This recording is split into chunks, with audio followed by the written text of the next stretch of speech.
설교 제목을 먼저 한번 볼게요. 설교 제목. 날마다 새로워지는 삶. 정교개혁의 의미. 실은 이 설교 자체, 이 주제가 휘황찬란합니다. 굉장한 의미죠. 정교개혁의 의미. 이 주제를 가지고 설교를 하기에는 쉬운 주제는 아니지만, 목사님께서 교회 역사를 공부하는 제가 한번 이 주제를 가지고, 오늘 이 정교개혁 주의니까 말씀을 전하는 게 좋겠다 이렇게 말씀하셔서 두려운 마음으로 생각을 했습니다. 실은 역사 이야기를 좀 해야 돼요. 역사 이야기를 하다 보면 역사를 좋아하시는 분들도 있겠지만 또 싫어하시는 분들도 제법 있어서 재밌는 내용은 아닐 것 같고요. 그런데 이렇게 설교 준비하면서 생각을 해보니까 사람이 음식을 먹는 것도 그런 것 같아요. 이렇게 먹고 싶은 거, 맛있는 것만 먹으면 간혹 탈이 좀 나잖아요. 건강에도 안 좋아지고. 오늘 이 설교 말씀은 때로는 건강에 좋은 채소나 쓴 나물을 좀 먹는다는 심정으로 함께 즐기셨으면 좋겠습니다.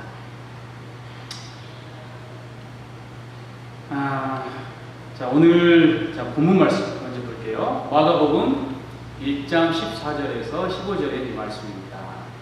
이 말씀은 예수님께서 공생애를 시작하시면서 저희들에게 전해주는 첫 번째 말씀인데요. 이 말씀이 오늘 이렇게 설교 시간에 나누는 설교라든지 또 여러분들 학교에서 강의 시간에 듣는 강의와는 아주 다른 말씀이죠.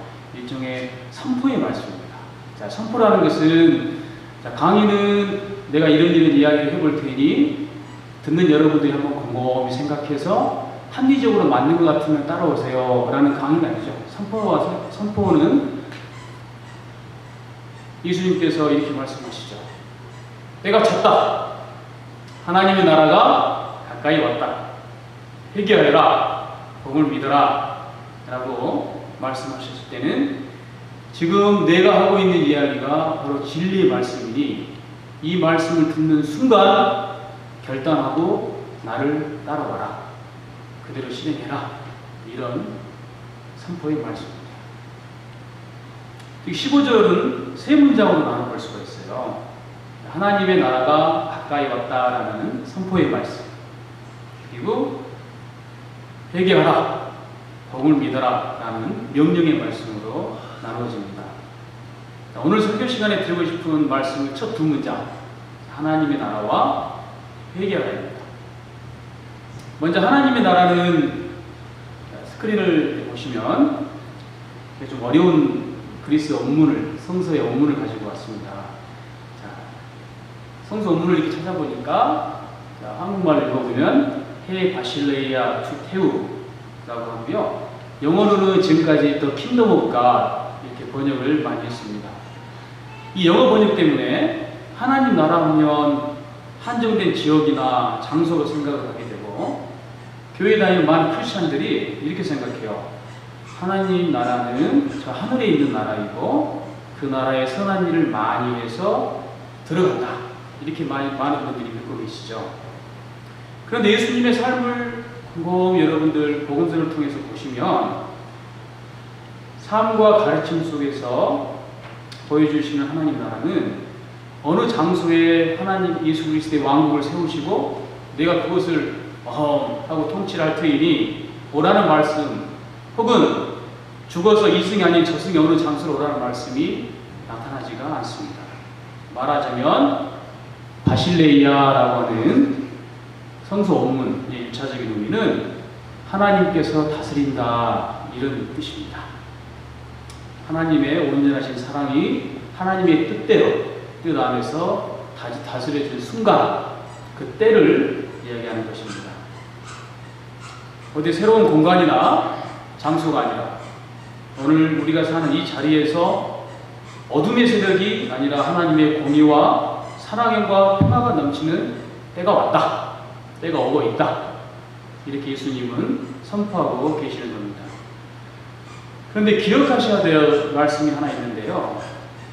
그 나라가 가까이 옵니다. 가까이. 냉정하게 말하면 실현된 것이 아니죠. 정말 코앞에 왔다고 예수님께서는 말씀하십니다.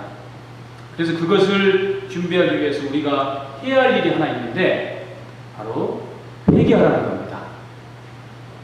오늘 자꾸 어려운 성경 본문이 또 나오는데요. 이것만 하겠습니다.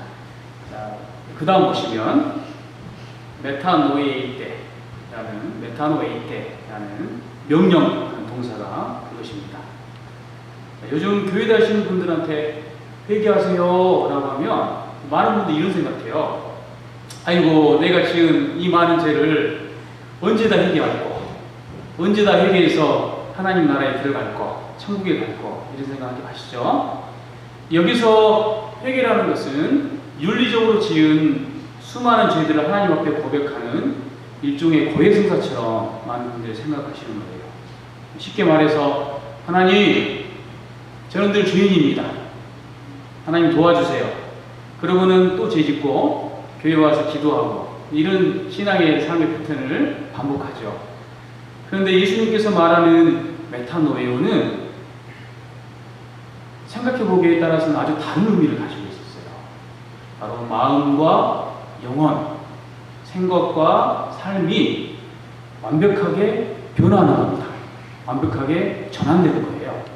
말하자면 하나님께서 사랑으로 다스리는 평화의 나라를 맞이하려면 너희들 그 준비를 좀 해야 하는데, 그 준비가 하나님의 평화와 사랑의 나라를 깨닫기 위해서 마음밭을 뒤집어 엎어야 한다, 이런 말씀입니다.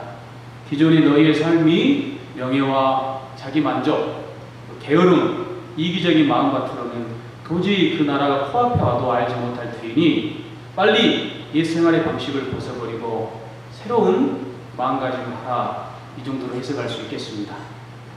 그러니까 지은 죄를 뉘우치고 나는 죄인입니다 하고 고백하는 회개, 한자말 있죠. 잘못을 뉘우치고 고친다는 회개라는 말보다는 마음을 하나님께로 늘 돌리려고 노력하는 회심에 가까운 말이 바로 예수님께서 말씀하시는 회개하라의 의미입니다. 자, 여기까지 많이 어려우셨나요? 우리 성도님들 잘 따라오셨죠? 자, 그런데 하루아침에 크리스천이 되고 교회에 나와서 목사님 말씀 한번 듣고 성경 말씀 한번 읽고 하나님, 예전에 제 것을 모두 버릴게요.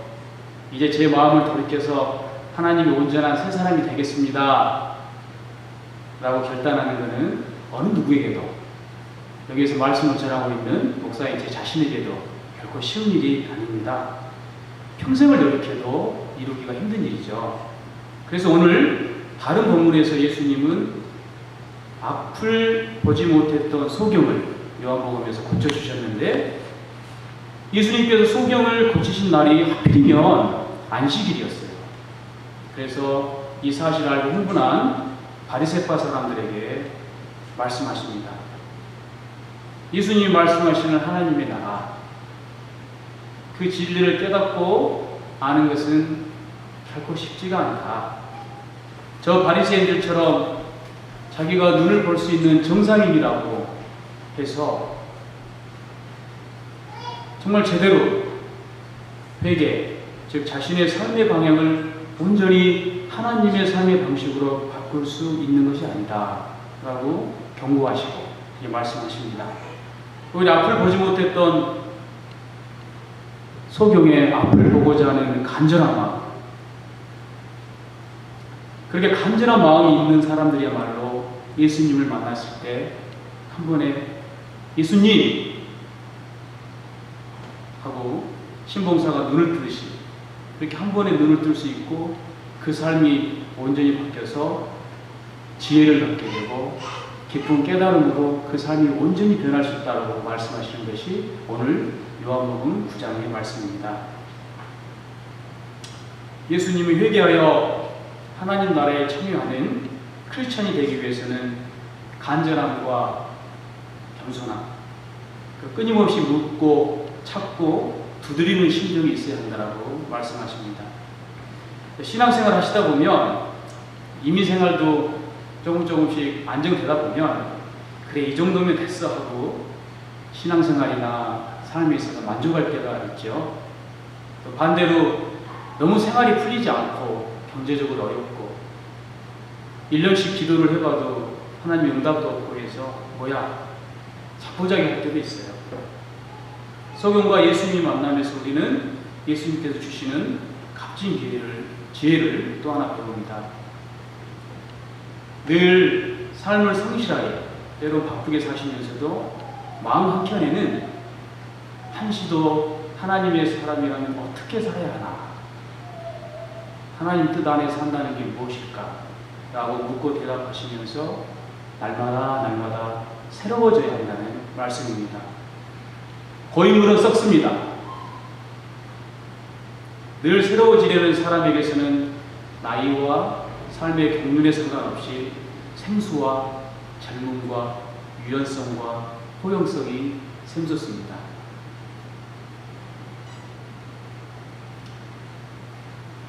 옛날 이야기를 좀 할게요. 1517년입니다. 지금부터 500년이 넘는 시간이죠. 이때 마틴 루터라고 하는 양반에 의해서 종교개혁이 교회 역사에서 아주 중요한 사건이 일어났습니다. 목사님이 늘 동영상 이런 거 많이 준비하시는데요. 저도 따라 배워서 동영상 하나 준비했습니다. 그러나 로마 교회를 위협하는 새로운 무리가 서서히 등장하고 있었다. 자칭 개혁자라고 불리던 일련의 사람들이 기독교 역사상 가장 혁명적인 종교개혁의 불씨를 퍼뜨렸다. 기독교에서 이제 막 위대한 신학혁명의 불길이 솟아오를 즈음 독일에선 기술혁명이 일어났다. 이 두 가지 혁명의 불꽃은 한데 뒤섞여 인류 역사의 한 페이지를 장식하게 된다. 15세기 중반 독일의 마인츠시에서 구텐베르크는 근대 활판 인쇄기를 발명했다.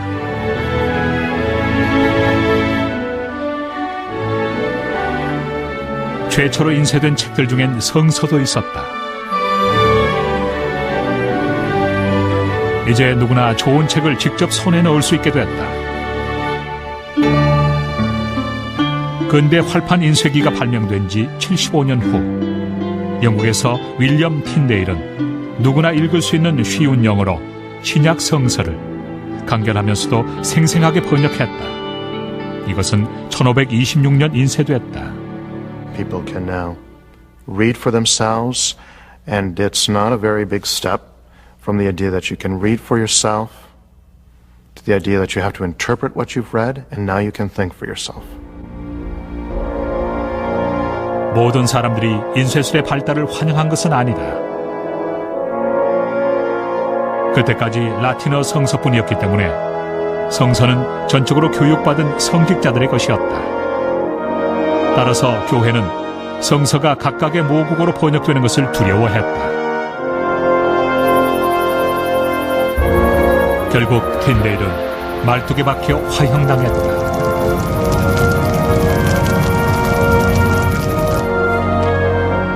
틴데일의 성서 번역본은 성직자들에 의한 지식 독점 시대의 종말을 고한 것이었다. 독일에서 또 다른 사람이 이번엔 독일어로 성서를 번역하고 있었다. 그러나 이 남자는 자신의 번역본 성서보다도 훨씬 더 유명해졌다. 그의 이름은 마틴 루터였다. 1517년 10월 31일 위령의 날 하루 전날 교구 사제이자 대학 교수였던 마틴 루터는 독일의 작은 마을 비텐베르크에 있는 교회 문 앞에 다다랐다. 그는 가톨릭 성직자들의 면죄부 판매에 반대했다. 당시 마인츠의 대주교는 로마의 성 베드로 성당 재건축 비용을 마련하기 위해서 교회 면죄부 남용을 적극 후원하고 있었다. 면죄부는 돈 주고 사는 일종의 속죄 증명서였다. An indulgence technically means the substitution of one penance for another. But by Luther's time, it had become corrupted because the church simply said you can make a financial contribution and that will suffice in place of certain penances. 루터는 교회의 심장부에 비수를 들이대면서 종교개혁의 서막을 알렸다. 그는 비텐베르크 성교회문에 95개조 논대를 써서 붙였다. 독일의 한 작은 마을에서 시작된 종교개혁으로 기독교의 새로운 분파인 프로테스탄트 교회가 성립됐다.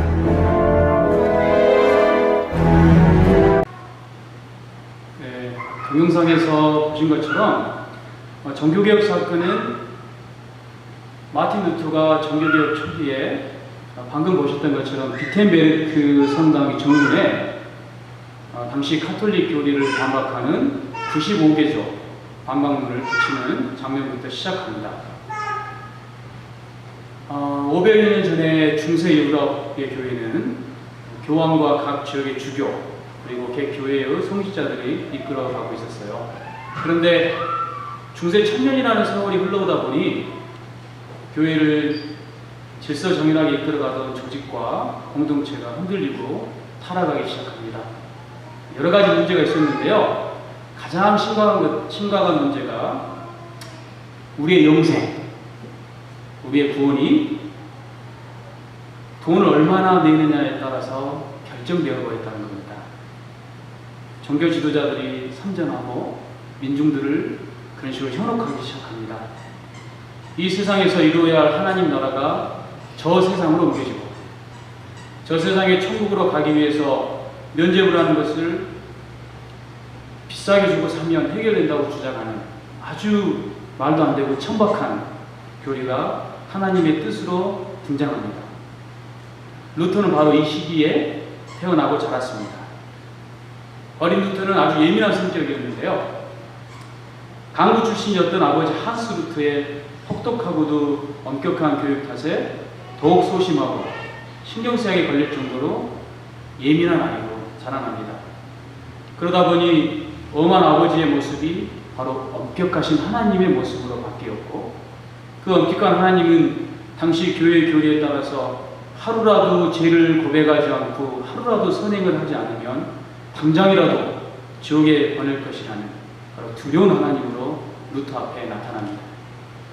루터에게 하나님은, 아니 그 시절 중세 유럽 사람들에게 하나님은 그렇게 무섭고 두렵고 돈이 없는 이들은 구원하지 않으시는 아주 편협한 하나님이었습니다. 루터는 일생을 통해서 어떻게 하면 하나님께 잘 보여서 구원을 받을 수 있을까를 고민하면서 합니다.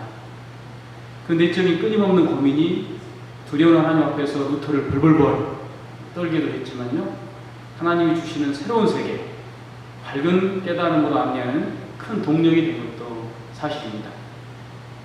대학의 교수가 된 루터는 로마서를 읽고 연구하다가 로마서 1장 17절의 말씀을 만나게 되는 거죠. 의인은 오직 믿음으로 살 것이다. 의인은 오직 믿음으로 구원과 영생을 얻을 것이다. 루터는 깨닫습니다. 아하! 참 구원이라고 하는 것이 교황과 사제들이 주는 면죄부에 의한 것도 아니고 그것을 비싸게 구입하는 것도 아니고 죽을 때까지 행해도 부족한 선행과 고행이 아니라 바로 예수 그리스도께서 전파하신 하나님의 나라의 복음을 믿고 깨닫고 받아들이는 것. 자, 이거 하나면 충분하구나 라고 깨닫게 됩니다.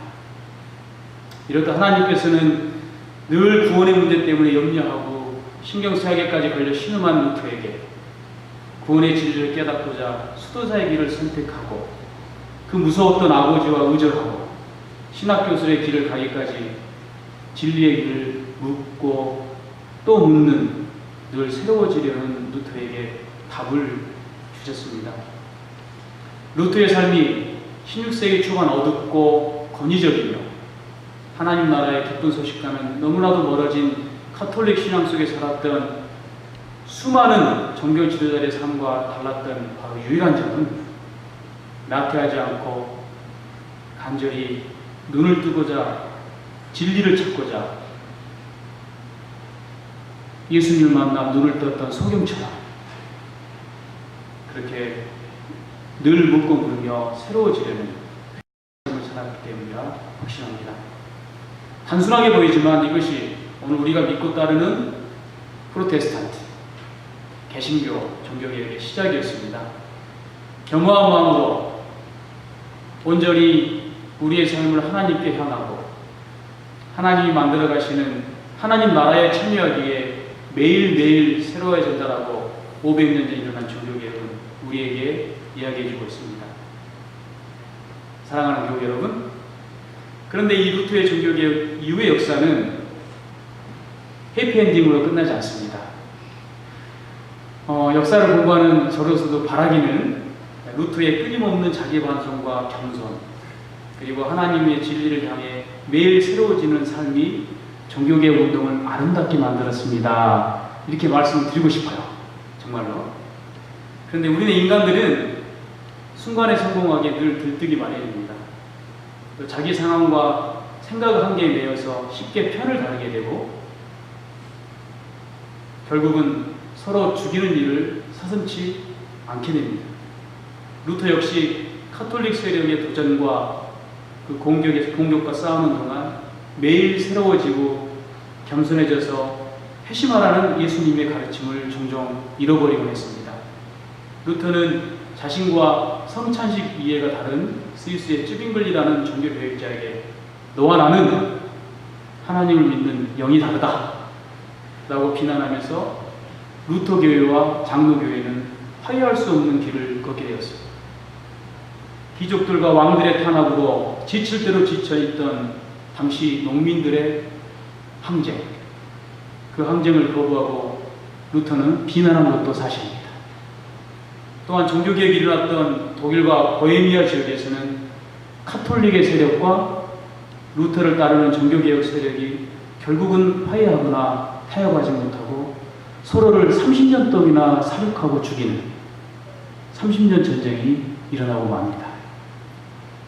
사랑하는 교우 여러분, 오늘 설교를 통해 아주 짧게 말씀드린 루터의 종교개혁 사건의 영향과 기억 그리고 한계를 통해서 우리는 잊지 말고 기억하셔야 될 게 있습니다. 예수님께서 오늘 우리 크리스찬들에게도 여전히 하나님의 나라가 가까이 왔다. 마음을 온전히 하나님께 돌리고 회개하라 라고 말씀하십니다. 당시 잘못된 구원관에 맞서서 두려운 마음으로 끝없이 진리를 묻고 매일 새로운 삶을 살고자 노력했던 루터였지만 그 새로워지려는 마음이 녹이 슬고 무뎌지기 시작할 때는 언제나 우리 인간은 하나님을 향한 마음에서 멀어질 수 있다는 사실을 기억하셔야 합니다. 예수님의 회개하라는 진정어린 충고의 말씀이 우리 성도님들의 마음밭에 살아 숨쉬기를 간절히 바라고 기도합니다. 이 정도면 충분해. 이런 마음이 아니야. 나는 좀 더 새로워질 거야. 새로워지라는 결단과 내가 생각하는 모든 것이 다른 사람보다 더 바르고 올바른 거야. 이게 길이야. 라고 생각하는 배타적인 마음이 아니야. 늘 새로워져서 다른 사람들의 생각을 포용해야지. 라는 개방적인 태도. 나는 늘 부족해서 회개라는 것, 회심이라는 것을 제대로 할 수 있을까 하는 염려와 두려움이 늘 새로워지려는 자신감으로 바뀌시기를 간절히 부탁드리며 기도합니다. 잠시 기도하시겠습니다.